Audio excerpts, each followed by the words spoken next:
নমস্কার সকলকে, অনেকদিন পর আমি অতনু। আজকে আমরা একটু আমাদের টি টেস্টিং সেশনটা একটু অন্যরকম ভাবে করছি। আজকে আমরা দেখাবো দার্জিলিং চা প্রপার বাড়িতে কিরকম ভাবে আমরা বানাতে পারি।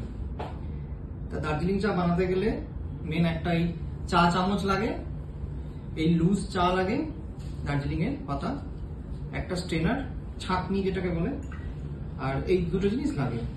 আর মেন যে জিনিস চায়ের সেটা হলো এই যে আমরা যে জলটা যে গরম করব, এই জল গরমটা যেন 90 to 95 ডিগ্রির বেশি যেন না হয়। তার বেশি হলে কি হবে, চাটা কষা হয়ে যায়, খেতে একটু তিক্ত ভাব লাগে। তা কিভাবে দার্জিলিং চা বানাতে হয় একটা ছোট্ট ভিডিও আপনাদের দেখাচ্ছি।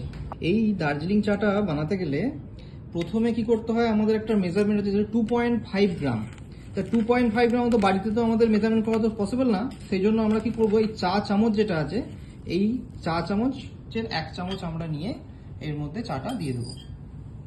আমি এখন 2 কাপের মাপে করবো, সেই জন্য আমাকে 2 চামচ দিতে হবে, দিয়ে দিলাম।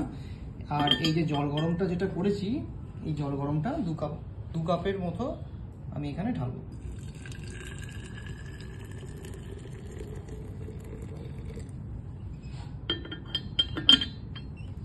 এই যে ঠিক 5 মিনিট আমরা চাটাকে হতে দেবো।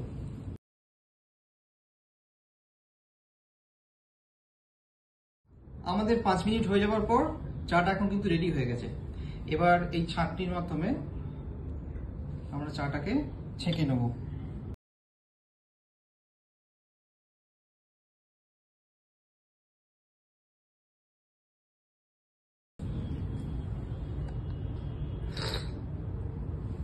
বাহ, কি সুন্দর কালার!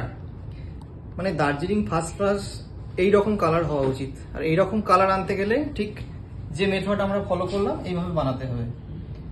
তা এই চাটা খেয়ে ঠিক আমার ভালো মনে হলো যে একটা যেন অজানা ফল খেলাম, খুব সুন্দর। আর এই ধরনের ফার্স্ট ক্লাস চা যদি আপনারা অর্ডার করতে চান, আমাদের ওয়েবসাইট joysteatea.com এ আপনারা অর্ডার করতে পারেন। Thank you.